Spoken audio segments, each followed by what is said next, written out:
उदयपुर के सबसे बड़े ड्रोन शो के माध्यम से हमारी धरोहर को नवाचार के साथ प्रस्तुत करेगी।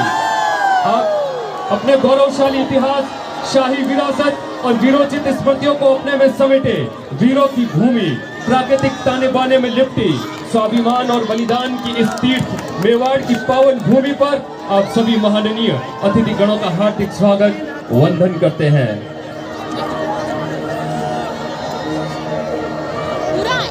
इस आकाश गंगा के रूप में इतिहास के स्वर्णिम पन्ने आज रात जीवंत हो उठेंगे।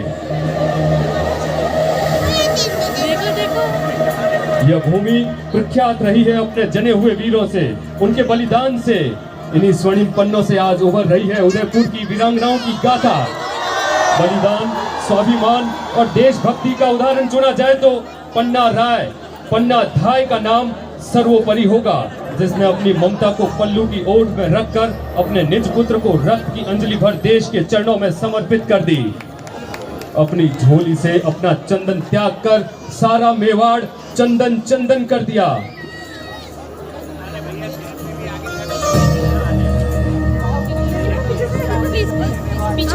उदयपुर की पूज्य भूमि में साहस और आस्था संग ही चले हैं। मेवाड़ की यह भूमि अपने शौर्य के लिए ही नहीं बल्कि अपनी आस्था और अपनी भक्ति के लिए भी प्रख्यात है।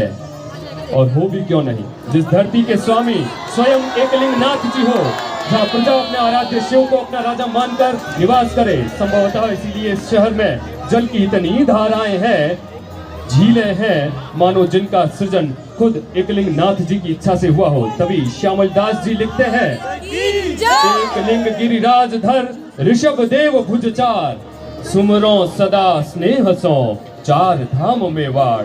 मानो मेवाड़ की यह धरती अपने ही अंतस में चारों धाम लेकर विराजी हो।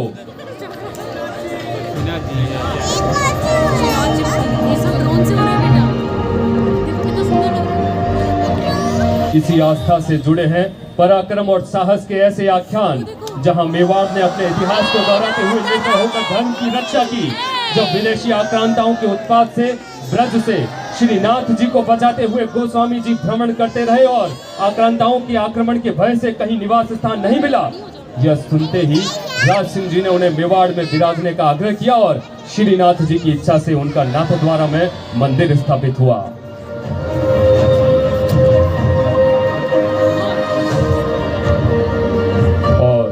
जब बात हो मेवाड़ की, जब बात हो राजस्थान की, जब बात हो भारत की, तो कैसे भुलाई जा सकती है कहानी प्रताप की।